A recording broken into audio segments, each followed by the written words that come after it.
Hey guys, how's it going? This is FreeplayFrenchie and welcome to my latest video.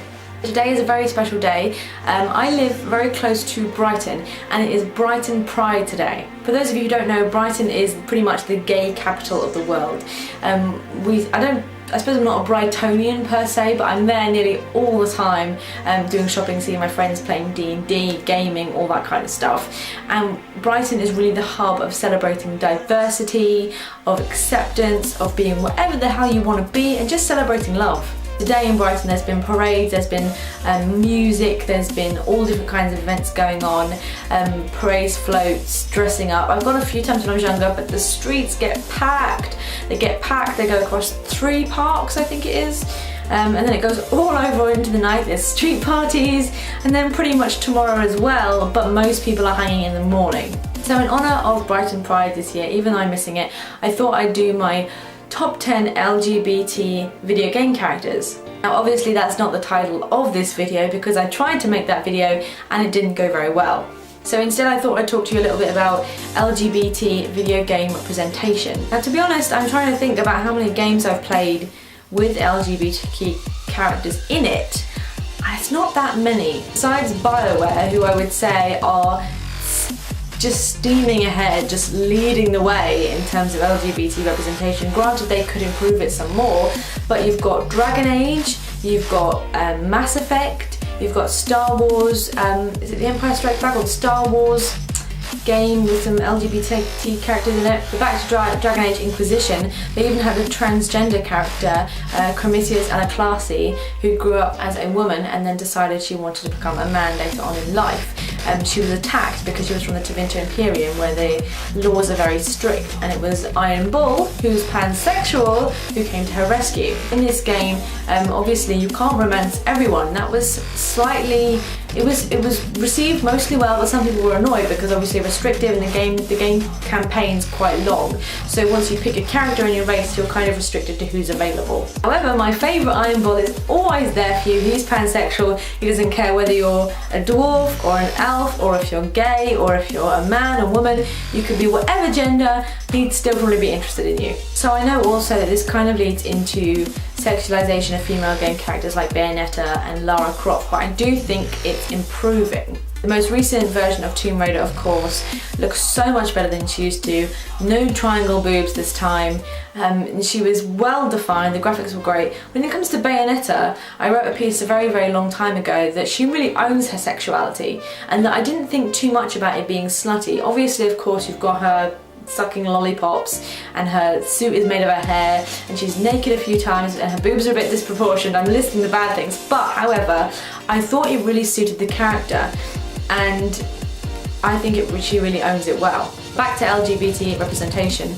It's clear that it's needed more in games and it is seeping through slowly. For example, a few that I was going to have in my other video, Tina from Borderlands makes a few comments about being into Mad Moxie and what's the other one's name? Maya.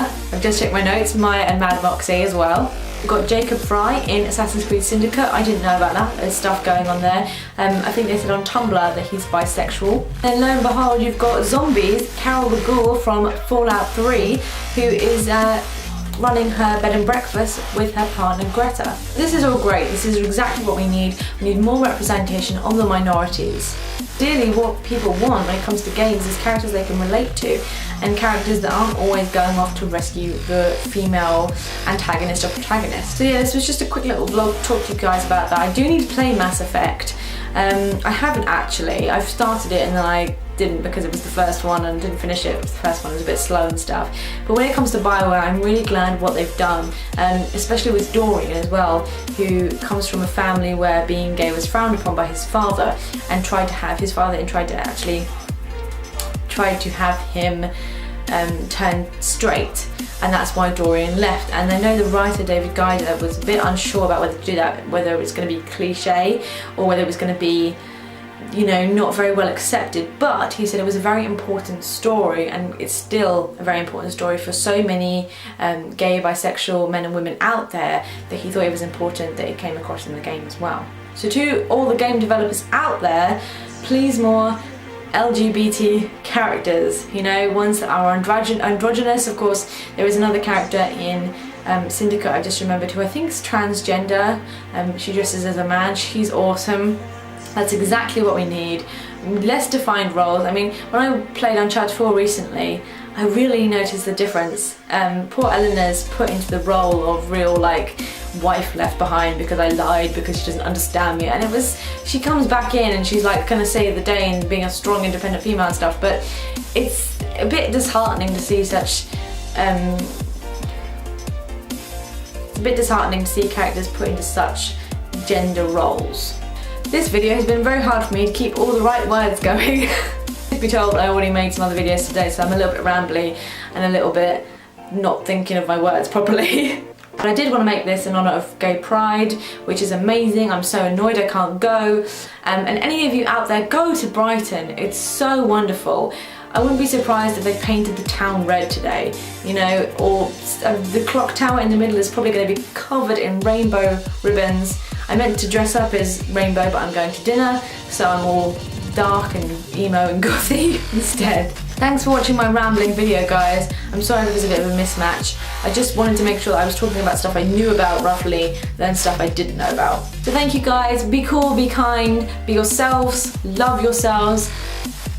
More importantly, be kind to everyone you know, regardless of their sexuality.